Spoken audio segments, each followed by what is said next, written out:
하나님의 말씀 봅니다. 잠언 제10장 오늘은 4절로부터 시작을 해서 8절까지 있는 말씀을 보겠습니다. 우리 말씀을 교독합니다. 4절에서 8절까지.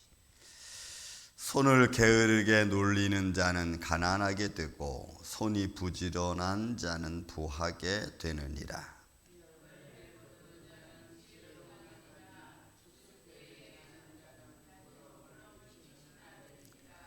의인의 머리에는 복이 임하나 악인의 입은 독을 머금었느니라.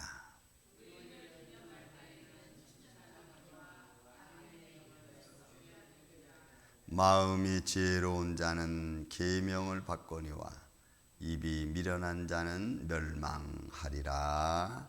아멘. 자, 잠언의 말씀은 일상적인 생활 속에서 우리가 오늘도 어떤 일을 하면서 살아가야 되는지, 우리 일상적인 또 그거 안에서 우리가 마음가짐 이런 것들을 교훈으로 우리에게 들려주고 있습니다. 사실 이 모든 교훈의 말씀의 기초는 하나님의 율법, 하나님의 계명에 근거한 것들이죠. 그래서 마땅히 해야 될 바를 해야 된다고 하는 전제를 걸고 있습니다. 마땅히 해야 될 바를 해야 된다는 전제를 걸고 일상적인 교훈의 이야기를, 교훈의 말씀들을 우리에게 들려주는 것 중에 하나입니다. 한번 말씀 봅시다. 손을 게으르게 놀리는 자는 가난하게 되고 손이 부지런한 자는 부하게 되니라. 여러분, 이스라엘 그 당시의 사회는 농경 사회입니다. 물론 유목을 하는 이들도 많이 있지만 사실 이스라엘 사회는 농경 사회입니다.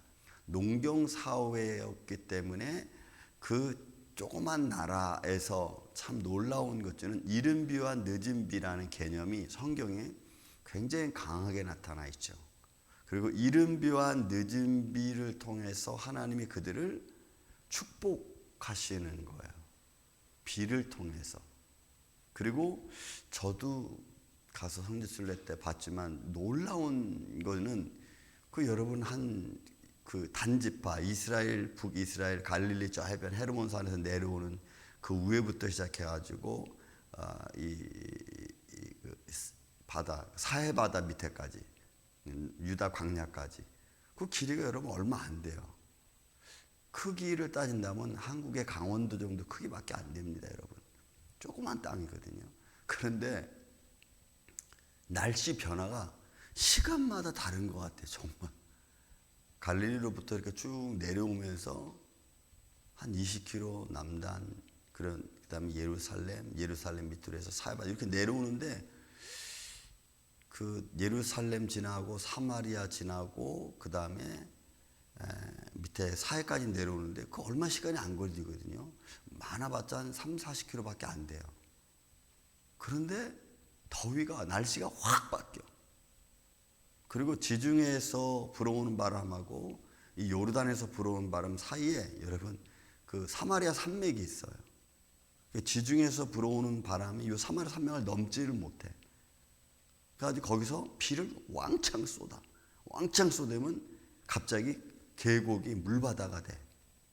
그리고 동풍 이쪽 뜨거운 바람에서 불어오는 것이 또 이 사마리아 산맥을 넘지를 못해. 아주 희한한 지형 중에 하나입니다. 그래서 그 조그만 지역에 하나님께서 구약에도 보면은 날씨와 그 다음에 가뭄 이런 것들을 통해서 그 나라를 하나님이 다스렸던 걸 우리가 볼 수가 있어요. 그러니까 이런 상황 속에서 하나님이 이른 비와 늦은 비를 줘서 그때 그들이 곡식을 뿌리지 않으면 그 다음은 먹을 거둘 게 없어요. 그 잠깐 우기철에, 그러니까 2월, 3월이 우기철입니다. 그러니까 우기철에 비가 잔뜩 내리면요, 그 유대 광야에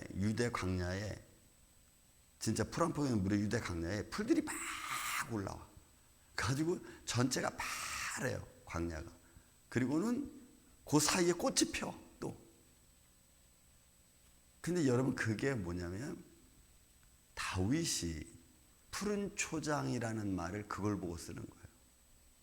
그러니 우리가 생각하는 이런 푸른 초장하고는 전혀 개념이 달라. 그건 정말 하나님이 순간적으로 광야 지역에 비를 내려서 그 비 때문에 막 그 짧은 순간에 막 잎이 자라나고 꽃이 피고 그래서 아주 잔잔하게 퍼져 있어. 그러면 그때 양들이 가서 그걸 막 풀을 뜯어. 그게 푸른 초장이야. 이렇게 그냥 풀들이 그냥 너무나 많아서 막 베어 내어질 정도 이런 거 없어요. 그러니까 그 순간에 손을 부지런히 놀려서 빨리 씨를 뿌리고 빨리 개강을 하고 막 이래야 돼요. 그런데 그 사이에 그걸 안 하면 여러분 씨 못 뿌리는 거예요. 그러니까 이거는 배경적인 걸 가지고 있는 거죠. 손을 게으르게 놀리는 자는 가난하게 되고 손이 부지런한 자는 부하게 돼요. 그러니까 이게 내가 마땅히 해야 될 일, 내가 지금 해야 될 일을 빨리빨리 해나가는 거예요. 그래서 그 부지런한 손이 기쁨을 얻고 축복을 얻는 그런 모습을 우리가 알 수 있는 겁니다. 그러니까 여러분 오늘도 우리는 우리에게 주어진 일, 힘들어도 만나야 될 일, 힘들어도 말을 해야 될 일, 뭐 이런 아주 많은 삶에 얽히고 설켰던 것들을 풀어나가는 그런 모습들이겠죠. 여름에 거두는 자는 지혜로운 아들이나 추수 때 거두는 자는 부끄러움을 끼치는 아들이라. 여러분 여름에 거두는 자 지혜로운, 그러니까 이때는 쉬지 말라는 거예요. 여름에 가서 가꾸고, 우리가 여러분 저도 한국에서 할아버지하고 농사를 지어본 적이 있지만 저는 김맨다는 말 여러분 우리 다 아시잖아요. 풀 잡초 뽑으러 간다는 말 여러분 아시잖아요. 저는 그게 그렇게 힘들다고 생각해 본 적이 없어요. 근데 어느 날 땡빛에, 여러분 정말 땡빛에 할아버지하고 저하고 산에 올라가 가지고 산 중턱에 이렇게 밭을 하나 일궜어요. 근데 곡식이 잘 자라기 위해서 여러분 잡초를 뽑아줘야 돼요. 잡초를 뽑아가지고 다 어떻게 해요? 그 바깥으로 곁으로 다 버리잖아요. 그래야 곡식이 잘 익으니까. 땡빛에 여러분 그거 하는 게 정말 힘들다. 그 밭대기 크기가 한 요 정도 돼요. 요 정도 우리 교회 본당. 요거 하나도 여보 잡초를 뽑는데도 반나절이 걸려. 정말 너무 힘들어. 해보니까. 그리고 비료를 줍니다. 영양분을 줘요. 저희 할아버지가 비료를 줬다 그랬어요. 깻잎을 이렇게 심었는데 비료를 주는 거예요. 땡빛에. 그러면 나한테 하는 말이, 정연아, 비료를 뿌릴 때는 그 나무 줄기 뿌리 내린 것도 조금 떨어져서 뿌려줘야 된다. 이유는 여러분 간단해요. 그 비료가 깻잎 잎에 닿으면 깻잎이 타버려. 그러니까 그러지 말고 옆에다 뿌리라는 거예요. 이런 교훈들이 삶의 지혜죠. 그런 지혜를 갖고 우리가 하루하루를 어떤 우리 삶을 살아가는, 그러니 그게 얼마나 감사하냐고. 우리 믿음 안에서 살아가는 모습이. 좀 안내 좀 해주시기 바랍니다. 그러니까 우리가 이런 삶의 모습에서 지혜를 갖고 산다는 것은 참 복되고 아름다운 것. 그러니 여름에 거두는 자는 지혜로운 아들이나 추수 때 거두는, 이 자는 이 추수 때 잠잔다는 것은 라담이라는 의미인데 이거는 깊이 잠드는, 그러니까 내가 마땅히 해야 될 바를 못하는 거예요. 마땅히 해야 될 바를 못하는 거예요. 그러니까 해야 될 일을 안 하고 그냥 쉬어버리는 거예요. 그러면은 그때 해야 될 것을 못하면 시간이 지나버리면 아까 말씀드린 대로 이른 비와 늦은 비를 하나님이 내려주십니다. 근데 이른 비와 늦은 비를 내려줄 때 그때 우리가 씨를 뿌리지 않으면 거둘 수가 없어요.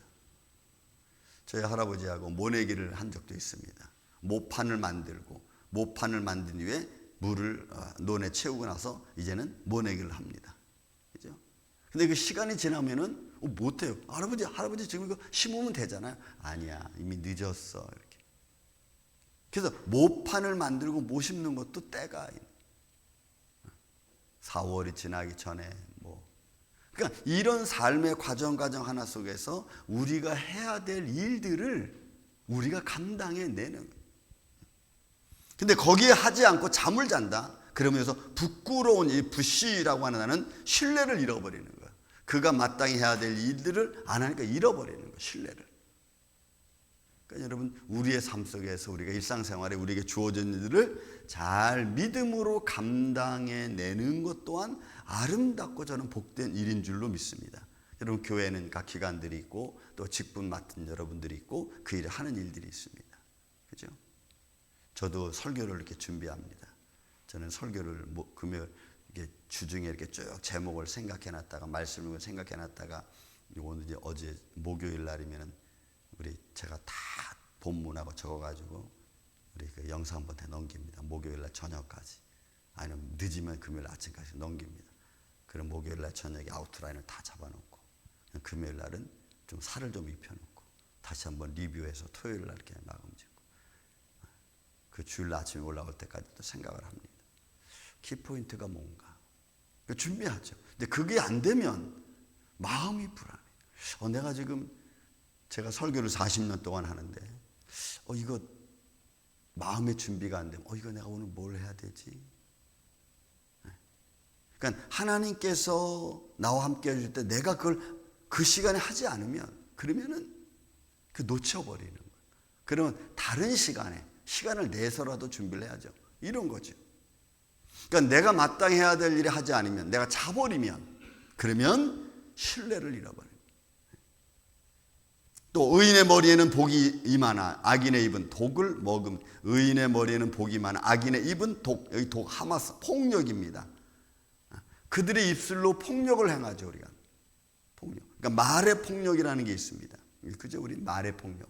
그러니까 말을 통해서 사람들의 마음을 상처를 많이 주는. 그래서 여러분 말총이라고 말하잖아요.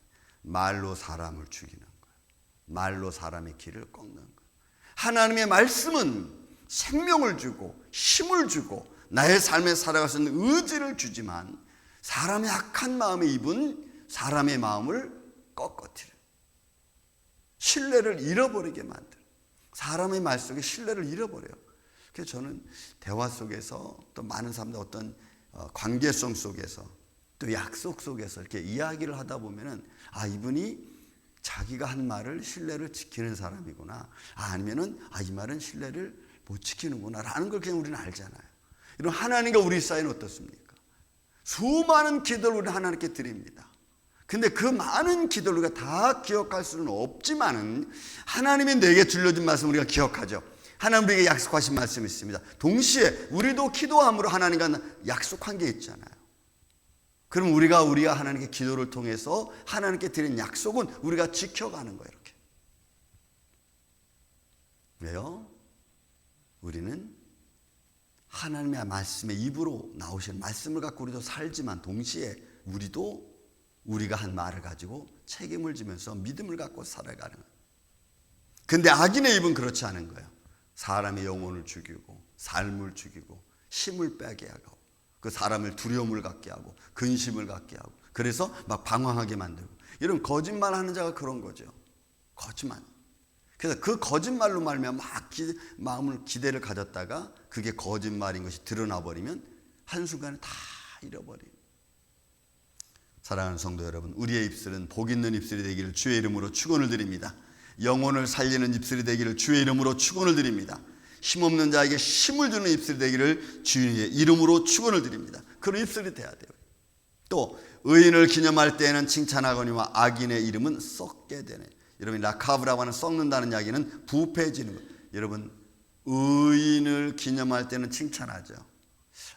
저도 그래요. 우리 목사님들, 제가 훌륭한 우리 선배 목사님들 이렇게 보고 돌아가신 분이 있으면 그 목사님 저를 대학원 때 설교학을 가르쳤던 그 목사님 계십니다. 박희천 목사님이라고. 많은 분들이 저한테 설교학을 가르쳐줬지만 전 그분이 생각이 납니다. 그분이 90세 넘어서 돌아가셨는데 굉장히 건강하신 분이. 그런데 그분이 말씀해 주는 게 있어요. 지금도 잊어버리지 않아요. 성경은 성경으로 해석해야 된다. 전 그 말이 아주 마음에 새겨졌어요. 성경을 성경으로 풀지 않으면 성경은 풀 수 없다. 그분은 27살 때부터 성경을 읽기 시작해가지고 하루에 4시간씩 평생을 읽으셨어요. 시편은 1000독도 더했어요. 제가 그분하고 설교학을 제가 배우면서 놀라워. 그분은 어느 정도냐면 그래요. 시편에서 32편 그러면은 그냥 내용이 쭉 나와. 이렇게 쭉 나와. 그 내용은 이런. 뭐 전도서 3장 그럼 내용이 그냥 쭉 나와. 그런데도 그분은 다 말씀을 산 거예요. 저는 그분의 그 모습이 너무 아름답고, 나도 저렇게 될 수 있을까. 여러분, 의인의 이름은 기념이 되죠. 칭찬이 돼요. 그러나 악인의 이름은 여러분 부패하죠. 그 이름이 그 삶을 부패하게 했고, 그 이름이 그의 삶을 통해서 부패하게 썩은 게 나타나는 거죠. 예를 들어서 악인들의 입술을 우리 이름을 부르잖아요. 예를 들어서 우리 한국에 이제 6.25가 지난 지 얼마 안 됐지만 여러분 이완영 이렇게 하면 그 사람 뭐 이러잖아. 정치인들도 누구 이름 딱 대면 그 사람. 왜? 그 이름이 그의 삶을 그의 삶이 그의 이름을 부패하게 만들어. 그죠? 우리는 우리의 이름을 가지고 있어요. 각자 이름을. 여러분들의 삶은 그 이름에 책임이 있죠. 여러분들의 이름은 여러분들의 삶에서 책임이 있어요. 여러분들의 삶이 엉망진창이면요, 그 이름의 빛을 발할 수가 없어요. 근데 그 이름은 우리는 믿음이 있잖아요. 또 믿음, 성도라고 하는 거룩한 이름이 있잖아요. 저는 여러분들에게 주어진 성도라는 이름이 아름답게 빛나기를 주의 이름으로 축원을 드립니다. 여러분들의 영적인 직분도 아름답게 빛나야 돼요. 하나님 앞에 영광이 되고 많은 사람들에게 하나님을 증거하는 입술, 또 이름, 삶이 돼야 돼요. 의인을 기념할 때는 칭찬하거니와 악인을 이름은 아주 부패해지는 거지. 마음이 지혜로운 자는 계명을 받거니와 입술이 미련한 자는 멸망하느니라. 여러분, 우리가 우리의 입술을 통해서 우리의 삶이 증거되어지는 것 아니겠어요? 내가 어떻게 살아왔는지 여러분 우리의 입술이 우리를 증거하고 우리의 삶이 우리를 증거하죠. 저는 우리 임마누엘 장로 이 아침 예배자 여러분에게 여러분들이 지금까지 살아왔던 삶의 모든 것들이 아름다운 그 모든 것들이 저는 진주와 같이 빛나기를 주의 이름으로 축원을 드립니다. 입술을 통해서 빛이 나고 여러분들의 삶을 통해서 빛이 나고 많은 사람들이 존경하고 덕을 끼치고, 여러분 우리가 많은 것을 행한다고 해서 덕을 끼치는 것은 아닌 것 같아요. 한마디 한마디가 중요하고 행동 하나하나가 중요해서 거기서 하나님의 영광을 드러낼 수 있는 하나님의 사람, 그분이 그때 아름다움. 기도하는 모습이 아름답고 예배하는 자의 모습이 아름답고 한 가지 수고를 통해서 영광을 드러내는 것이 아름답고, 그 하나하나를 통해서 여러분 우리가 하나님의 자녀인 것을, 우리가 믿음의 사람인 것을 잘 증거해서 우리의 자손들에게 믿음의 덕을, 유산을 남길 수 있는 그런 덕을 끼치는 이 아침에 저와 여러분이 되시기를 주님의 이름으로 축원을 드립니다. 사랑과 은혜가 많으신 아버지 하나님 감사합니다. 우리의 발걸음을 지켜주신 하나님 감사합니다. 그리고 예배할 수 있도록 은혜 주신 것 주님 감사합니다. 주님만이 홀로 영광 받으시옵소서.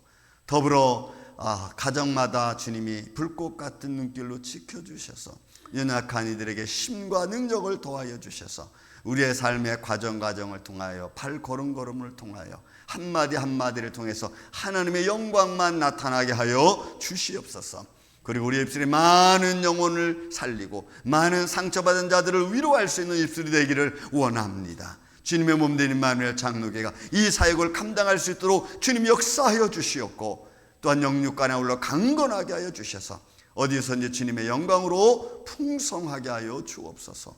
주님 감사합니다. 오늘 이 하루도 이 아침부터 잠자리 되는 순간까지 주님이 축복하시고 지켜주시옵기를 원하오며 사랑이 많으신 예수님의 이름으로 기도하옵나이다.